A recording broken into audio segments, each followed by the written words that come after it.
Его надо заполнить. Коррупция. Такое противное слово. От латинского обозначает разложение. Возможно, вам задавали такие вопросы. А чем лично тебя коснулась коррупция в стране? Не помираешь же с голоду, вот и радуйся. А ты чувствуешь, что с государством что-то не так, но вот четкую картину нарисовать не получается. Возможно, тебе даже мешают. Поэтому разложение в стране намного серьезнее, чем кажется на первый взгляд. Ну вот смотри, это ты. Очевидно, ты ходишь на работу, чтобы заработать себе на хлеб. Возможно, ты даже осмелился зарабатывать на автомобиль и даже на жилье. Некие атрибуты качества жизни. Согласны? Ведь туда даже еду отнести можно. Кто-то гречкой перекантовывается, а кто-то стабильно ест свиную рульку.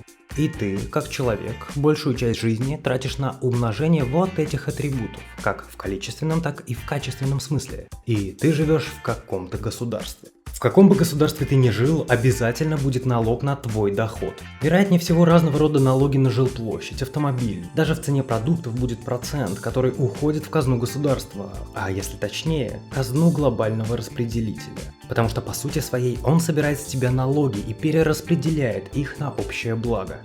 Пока все окей, вернемся к тебе.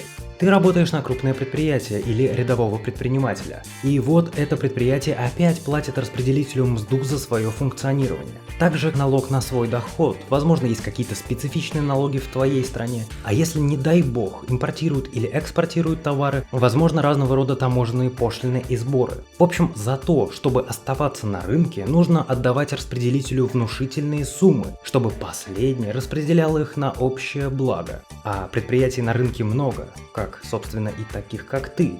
Их еще народ называют. Поэтому необходимо, чтобы были некие социальные институты, которые помогали бы тебе работать, да и жить дальше. То есть это медицинские учреждения, которые ставят тебя на ноги в случае травмы или болезни. Коммунальные службы, поддерживающие твое жилище в чистоте и порядке. Образовательные институты, готовящие тебя к современным рабочим местам. Пенсионные фонды, обеспечивающие тебе заслуженный доход в старости. И, конечно, органы правопорядка, гарантирующие неприкосновенность личности гражданина, а также защиту его прав и свобод. В общем, от жуликов тебя оберегают. Ну как? Узнаешь свою страну? Нет. Странно. А из какой страны ты меня смотришь? И, кстати, многие могут подумать, что вот эти социальные институты, обеспечивающие твою жизнь, работают бесплатно или благодаря альтруизму великого распределителя. Но нет, за это тоже платит народ и воротилы рынка. Что тебе нужна конкретика, но здесь только общая модель твоих плат государству, и от страны к стране они мало чем отличаются. Впрочем, если ты из России и тебе лень самому погружаться в вопрос, тебе повезло. Ты можешь посмотреть мое видео про налоги в твоей стране, ссылка будет в описании. Там, кстати, много интересного. Например, и это большинство россиян не знают, что с каждой зарплаты в социальные институты отправляются добрых 30%. Можешь посмотреть и возвращаться сюда. Мы как раз приступаем к самой интересной части. Вернемся к нашей общей модели абстрактной страны. Пока у нас все идеально. Как говорится, налоги платятся, жиза мутится. Но если вдруг у работников распределителя начинают меняться приоритеты, когда, собрав деньги с народа и рынка, работники распределителя перестают думать об общем благе, их фокус сознания с общего блага начинает меняться на умножение своих атрибутов качества жизни. К собранным деньгам начинают относиться как к своим, именно не как к собранным с народа, а как будто заработанным своим умом и трудом. Денег в казне становится все меньше. Они уходят на личные атрибуты работников распределителя. И в социальные институты поступает все меньше средств, падает качество медицины. Сначала останавливаются проекты по разработке лекарств и исследованию новых болезней. Ни о каких научных работах можно не говорить. Оборудование начинает закупаться из-за границы, своего же не производим. Да и то только в столичные больницы. Потом и с этим наступает беда. Уменьшается количество бесплатных лекарств. Затем уменьшается количество больниц, сокращение медицинского персонала и уменьшение их заработных плат. Конечно, в этой ситуации врачи запутываются в клубке недовольства и депрессии, да еще и в больнице кормят отвратительно. Врачи становятся несколько грубыми, могут что-то ответить резкое больному, больной им. Растет социальная напряженность, а все потому, что финансирования нет. Ну, как нет? Не дошло.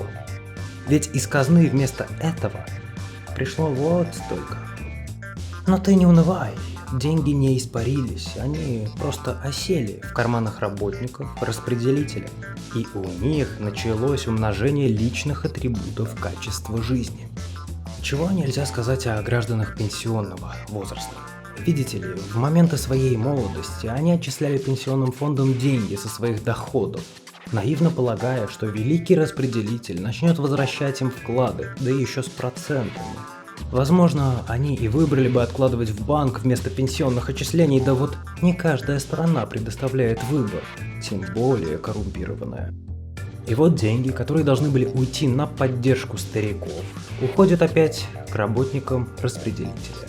Вы сами можете заметить различия. Пенсионеры одних стран по заграницам ездят, а других кое-как оплачивают свою жилплощадь. К слову, еще одним маркером жизни в коррумпированной стране является постоянный рост тарифов ЖКХ. Притом, ладно бы зарплата росла пропорционально, но тарифы опережают ее в несколько раз. Да и работает, как правило, все на старом оборудовании, в общем, вы понимаете, кто богатеет. И вот в этой ситуации тотального обдирания народа у распределителя заканчиваются идеи незаметного изымания средств. Народ может начать подозревать, поэтому делается ход конем. Сеется семя разложений еще в одну сферу – в образование. Убивается два зайца, уменьшается финансирование, а значит у распределителей еще больше средств. И народ познает мир по старым и неэффективным программам. Иными словами, костенеет мозг, тебя уже не подготавливают к современному рынку. Повышается вероятность, что ты будешь тратить все свое время в попытках найти новое рабочее место, а потом просто работать за гроши. И самое главное, не задавая вопросы прогнившему распределителю. Давай, винтик, крутись да помалкивай.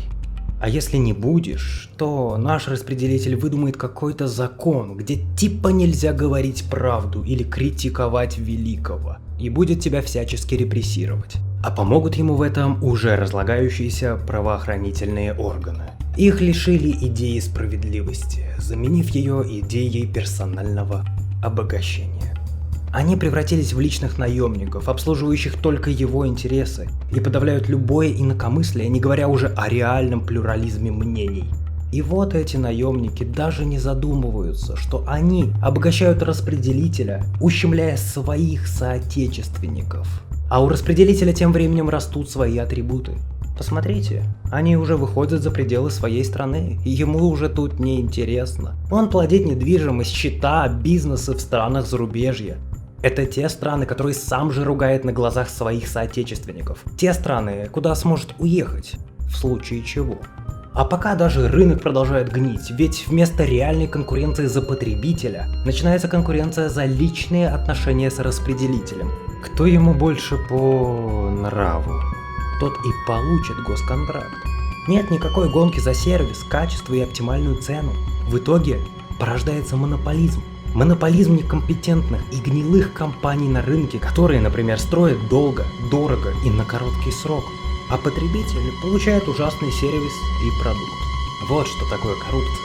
Это когда ты платишь больше, а живешь хуже. Когда распределитель только и думает, как ободрать народ в угоду своих атрибутов качества жизни, выдумывая очередной абсурдный налог или закон, который пресекает любое отклонение в мыслях от идеологии разлагающегося распределителя. Ему уже все равно, кем его запомнят в истории.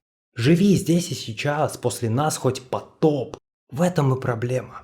Обдирание народа и есть личный критерий успеха. Он по-другому не может жить, он по-другому не может даже думать.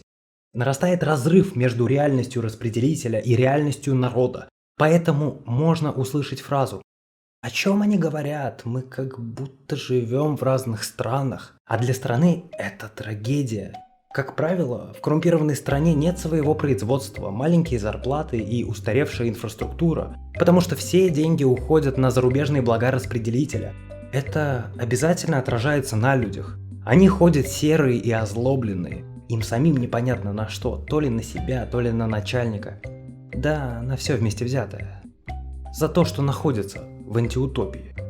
Жители коррумпированной страны все никак не могут перестать удивляться, каким образом высокопоставленные лица, ворующие миллиарды, освобождаются от реальных наказаний. И в то же время представителя народа могут посадить за оскорбительное слово или украденную буханку хлеба. А все потому, что народ редко задает правильный вопрос.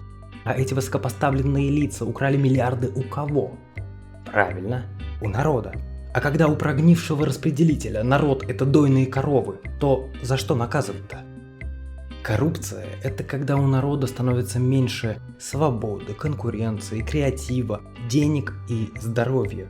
Противовес этому у распределителя все больше безнаказанности, монополии, произвола, жестокости, денег и зарубежной недвижимости.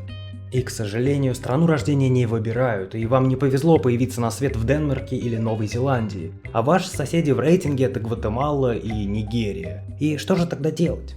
Первый шаг к решению проблемы – это ее признание. Нужно признать, что вы заражены. Затем не позволяйте быть жертвой парадигмы распределителя «разделяй и властвуй». Вы болеете не одни. Коррупция может быть побеждена, если мы будем работать вместе, чтобы искоренить злоупотребление властью, взяточничество и пролить свет на теневые сделки. Вместе граждане должны сказать своим правительствам, что с них хватит. Эта болезнь глобальна и выходит за пределы одной конкретной страны. Как, например, Швеция. Да, она на 4-м месте в рейтинге, одно из самых чистых мест на планете. Шведское государство владеет 37% компании Telia Sonera. И эта компания была вынуждена давать многомиллионные взятки, чтобы просто функционировать в Узбекистане, занимающему 153-ю строчку. Зачем мы все это говорим? Ну, знание – сила. И чем лучше люди опознают проблему, тем больше шансов на светлое будущее, в котором хочется жить самому и своим детям. Ведь развитие в коррумпированной экосистеме затруднено. Экосистема просто не создает соответствующие условия. Ах, да. В описании ссылка. Там вы сможете узнать, на каком месте находится ваша страна. Рассказывайте друзьям, подписывайтесь на канал, чтобы не пропустить похожие видео, и напишите в комментариях, как часто вы встречались с проявлениями коррупции, и не забудьте уточнить страну. Damn.